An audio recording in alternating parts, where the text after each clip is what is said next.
Hello friends, team summer CTET classes में आप सबों का बहुत बहुत स्वागत है।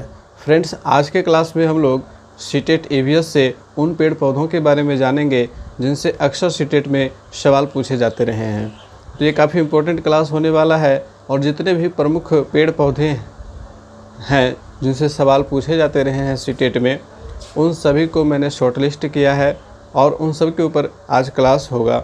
तो बने रहेंगे हमारे साथ और पूरे वीडियो को ध्यान से देखेंगे, एक एक पॉइंट को नोट करते चलेंगे ताकि कहीं भी कोई मिस्टेक ना रह जाए।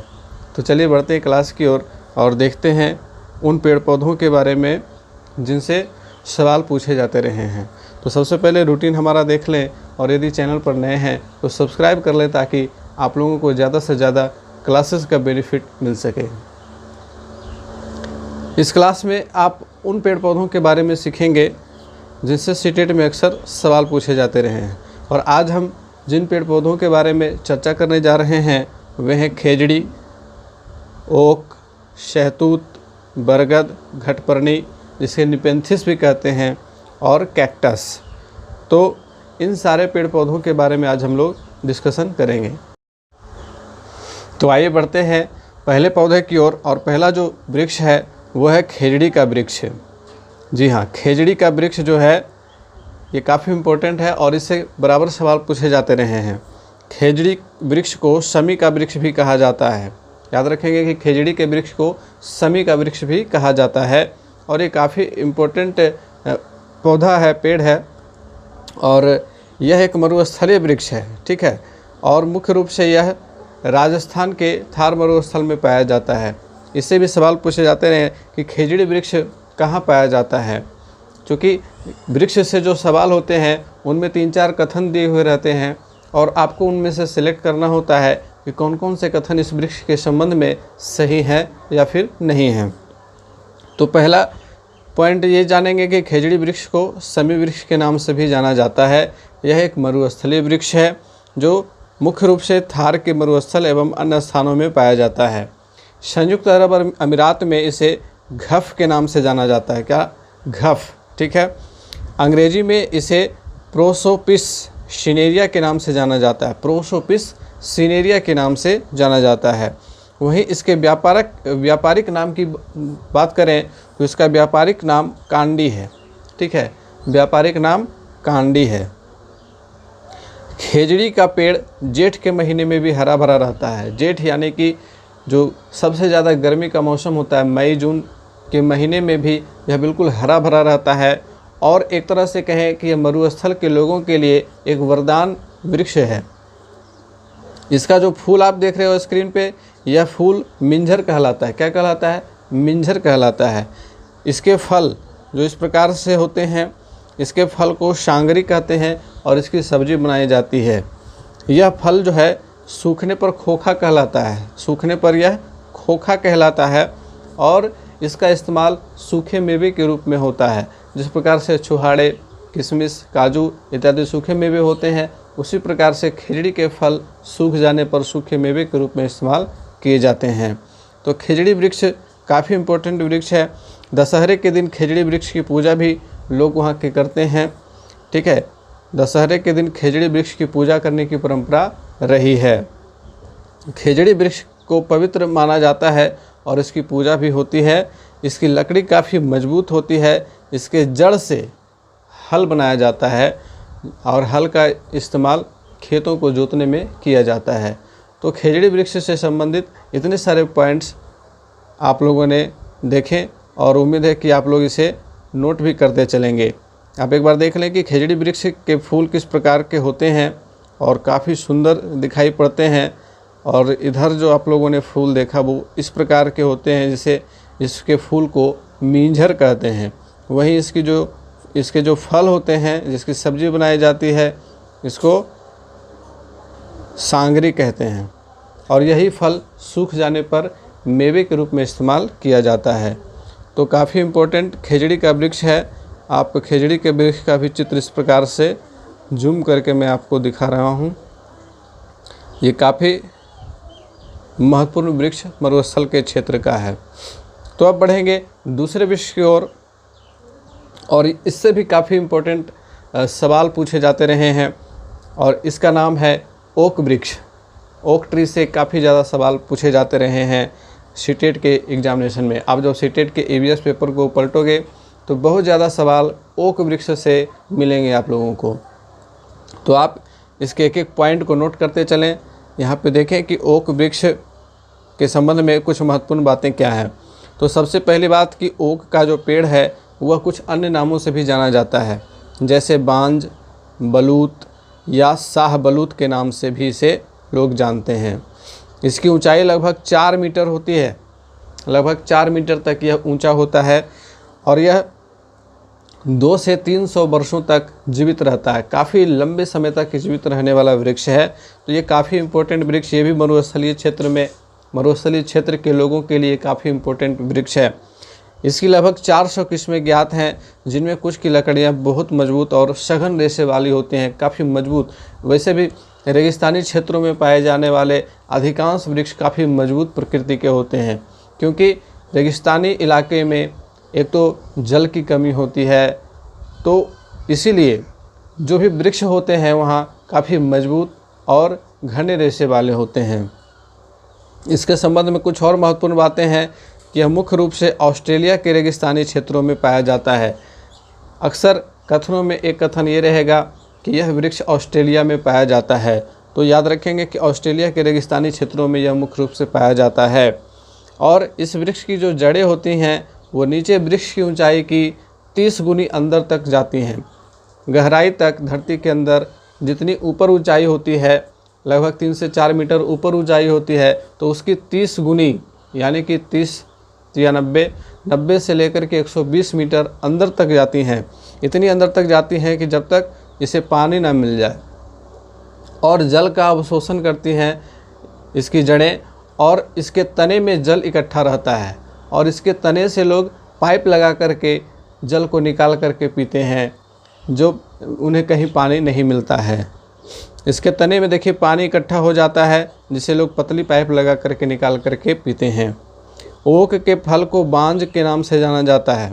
ओक के फल को बांज कहते हैं और इससे टैनिन प्राप्त होता है और इसका उपयोग चमड़ा पकाने में किया जाता है। ओक के वृक्ष को आप देखें, इस प्रकार से काफ़ी मजबूत तने होती हैं, इसकी काफ़ी मजबूत शाखाएं होती हैं। इसके तने में जल इकट्ठा होता है और ओक के पेड़ काफ़ी इम्पोर्टेंट होते हैं मरुस्थल के लोगों के लिए।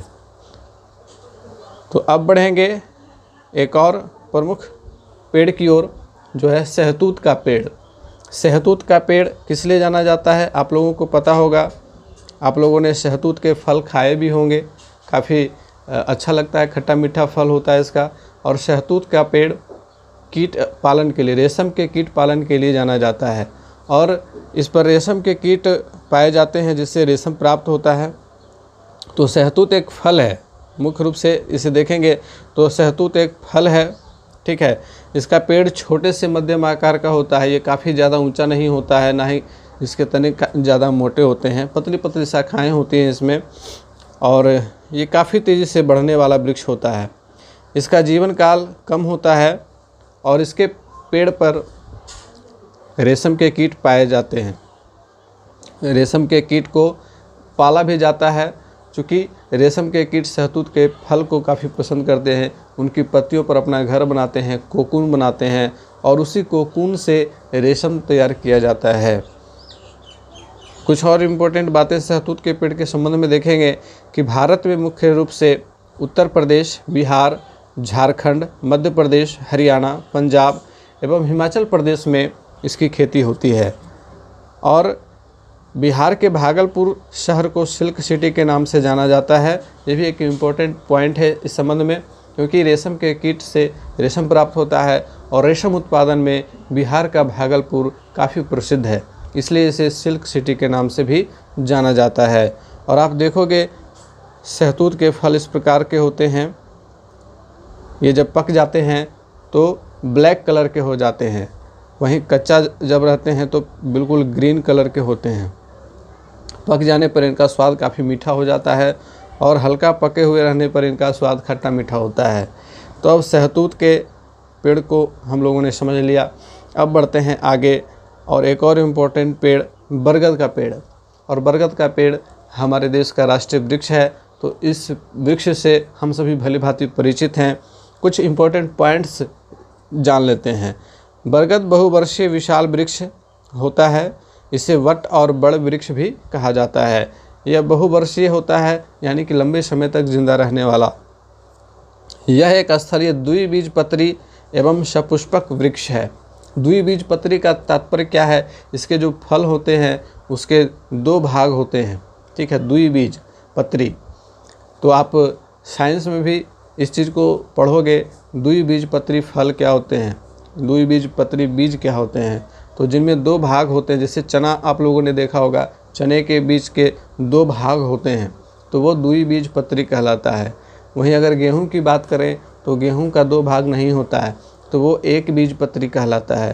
तो ये साइंस से रिलेटेड सवाल है। और सपुष्पक वृक्ष है, यानी कि इसमें फूल लगते हैं, फल लगते हैं। इसका तना सीधा एवं कठोर होता है और ये हमारे देश का राष्ट्रीय वृक्ष है। कुछ और इम्पोर्टेंट पॉइंट देखें। इसकी शाखाओं से जड़ें इस प्रकार से लटकती रहती हैं और सीधे धरती के अंदर चली जाती हैं और फिर नई जड़ के रूप में यह स्थापित हो जाती है। इसे स्तंभ जड़ कहते हैं, ठीक है। आप लोगों ने देखा होगा, जब बरगद के वृक्ष काफ़ी पुराने हो जाते हैं तो उसकी तने से जड़ें लटकती हैं और वो जड़ें अगर धरती में चली जाए तो वह भी एक नया जड़ बना लेती हैं। तो इस प्रकार से इसकी जड़ें बढ़ती जाती हैं। इसकी पत्ती, शाखाओं एवं कलिकाओं को तोड़ने पर दूध जैसा रस निकलता है ना, जिसे लेटेक्स अम्ल कहा जाता है। क्या कहा जाता है? लेटेक्स अम्ल कहा जाता है। अब बढ़ेंगे, एक और इम्पोर्टेंट और काफ़ी इम्पोर्टेंट पौधा है ये, क्योंकि इससे बहुत बार सवाल पूछे जा चुके हैं सीटेट में। इसका नाम है घटपर्णी यानी बेंथिस। आप पहले इस घटपर्णी के फूल को देखें। ये इस प्रकार का होता है और इसमें जब कोई कीड़ा प्रवेश करता है तो ये जो ऊपर का ढक्कन आप देख रहे हो, यह ढक्कन बंद हो जाता है और उसमें कोई जो कीड़ा प्रवेश किया है वह अंदर ही छटपटा करके मर जाता है और उसके शरीर के जो भी पोषक तत्व होते हैं उसे अवशोषित करके यह वृक्ष नाइट्रोजन प्राप्त करता है। इसके संबंध में कुछ जो प्रमुख बातें हैं उसे समझ लें, नोट कर लें। यह एक कीटभक्षी पौधा है जो कीड़े मकोड़े, मेढकों, चूहों एवं छोटे छोटे जीवों को खा जाता है।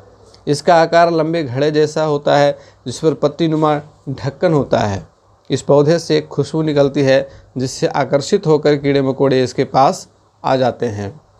फ्रेंड्स, एक इम्पोर्टेंट बात आपसे करनी है कि यदि आप इन क्लासेस का नोट्स पीडीएफ में चाहते हो तो आप चैनल को ज़्यादा से ज़्यादा स्प्रेड करने में हमारा हेल्प करो। जैसे ही चैनल पे 5000 सब्सक्राइबर हो जाएंगे तो मैं फिर इन पीडीएफ को आप लोगों को डिस्क्रिप्शन बॉक्स में ही उपलब्ध करा दूंगा, जहां से आप बिल्कुल फ्री ऑफ कॉस्ट डाउनलोड कर सकते हो। तो आपको करना केवल ये है कि हमारा सपोर्ट करना है, चैनल को स्प्रेड करना है, ज़्यादा से ज़्यादा लोगों तक पहुंचाना है, ताकि जैसे ही 5000 सब्सक्राइबर हो जाएं तो आपको ये सारे नोट्स बिल्कुल फ्री ऑफ कॉस्ट मिल सके। तो उम्मीद है कि आप लोग हमारा हेल्प करेंगे और नोट्स पाने के लिए आप लोग ज़्यादा से ज़्यादा चैनल को सब्सक्राइब करेंगे, ज़्यादा से ज़्यादा लोगों तक पहुंचाएंगे। बढ़ते हैं घटपर्णी के अगले पॉइंट्स की ओर। यह भारत में मेघालय के साथ साथ इंडोनेशिया एवं ऑस्ट्रेलिया में भी पाया जाता है। इस बात को याद रखेंगे कि भारत के मेघालय में और इंडोनेशिया एवं ऑस्ट्रेलिया में भी यह पाया जाता है। इस प्रकार का घटपर्णी का फूल होता है। आप देखें, काफ़ी रोचक पौधा है ये, क्योंकि इसके अंदर कीड़े मकोड़े, यहाँ तक कि छोटे छोटे चूहे भी अगर चले जाते हैं तो उसे भी यह फंसा कर खा लेता है। हालांकि यह प्रकाश संश्लेषण की क्रिया भी करता है। ऐसा नहीं है कि इसमें प्रकाश संश्लेषण की क्रिया नहीं होती है, केवल कीट को खा करके ही जीवित रहता है। यह प्रकाश संश्लेषण की क्रिया भी करता है। यह नाइट्रोजन की आपूर्ति के लिए कीटों का भक्षण करता है। ठीक है, इस चीज़ को याद रखेंगे कि नाइट्रोजन की आपूर्ति के लिए यह कीटों का भक्षण करता है। घटपर्णी पौधे दलदली या अधिक नम स्थानों पर पाए जाते हैं। अब एक और इम्पोर्टेंट पौधा कैक्टस, और कैक्टस भी मरुस्थलीय पौधा है, मरुस्थल में पाए जाने वाला और लंबे समय तक जीवित रहने वाला पौधा है।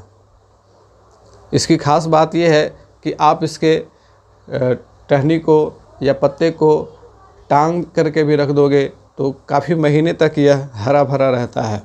और बहुत सारे लोग ऐसा करते भी हैं, टोटका वगैरह करते हैं। जिन लोगों को अंधविश्वास में विश्वास होता है तो वे लोग कैक्टस के पत्तियों को अपने घर के आगे टांग करके रखते हैं।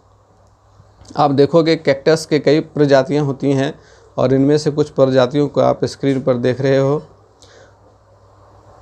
कैक्टस मरुस्थलीय पौधा है, इसे नागफनी के नाम से भी जाना जाता है। इसकी बहुत सारी प्रजातियां होती हैं। इसकी पत्तियां ही इसका तना होती हैं, मुख्य रूप से इसकी पत्तियां ही इसका तना होती हैं और काफ़ी मजबूत पत्तियां होती हैं, मोटी पत्तियां होती हैं और इनकी पत्तियों में कांटे पाए जाते हैं। जो इनके जो कांटे होते हैं वो जल का अवशोषण होने से रोकते हैं, जल का वाष्पन होने से रोकते हैं। क्योंकि मरुस्थल में बहुत ज़्यादा जल का वाष्पन होता है पत्तियों से, तो जो कांटे होते हैं वो जल के वाष्पन को कम करते हैं। पत्तियों में पानी संचित रहता है, इनके ऊपर कांटे होते हैं जो जल के वाष्पन की क्रिया को अत्यंत धीमा बना देते हैं और लंबे समय तक इसे जीवित रखने में सहायक होते हैं। कैक्टस के बारे में कुछ और महत्वपूर्ण बातें, इसकी लंबाई कुछ फीट से लेकर के 40 फीट तक होती है। काफ़ी लंबा भी कोई कैक्टस होता है, जैसा कि आप चित्र में यहाँ देख सकते हो, ये काफ़ी लंबा कैक्टस है। वहीं इधर वाले जो चित्र में देख सकते हो आप कि ये काफ़ी छोटा कैक्टस है। इसमें ऐसी पत्तियों वाले कैक्टस जो है वो हमारे इधर भी पाए जाते हैं। तो कैक्टस में कई औषधीय गुण भी पाए जाते हैं और यह आर्थराइटिस, जिसे गठियावात कहते हैं, बवासीर जैसे बीमारियों में कैक्टस काफ़ी उपयोगी होता है। साथ ही जख्मों को भरने में यह एक एंटीबायोटिक की तरह काम करता है और जख्मों को बहुत तेज़ी से भर देता है। तो फ्रेंड्स, ये थे कुछ इम्पोर्टेंट पौधे जिनसे सीटेट में अक्सर सवाल पूछे जाते हैं। हमारा क्लास यहीं पे ख़त्म नहीं हो रहा है। इससे संबंधित 2011 से लेकर के 2021 जनवरी 2021 तक जितने भी सवाल पूछे गए हैं उन सभी सवालों का क्वेश्चन बैंक इसके अगले एपिसोड में आएगा। तो बने रहेंगे हमारे साथ, जुड़े रहेंगे और इसका अगला पार्ट जिसमें क्वेश्चन बैंक सीरीज होगा उसे देखना ना भूलेंगे। तो मिलते हैं अगले क्लास में, तब तक के लिए गुड बाय, टेक केयर।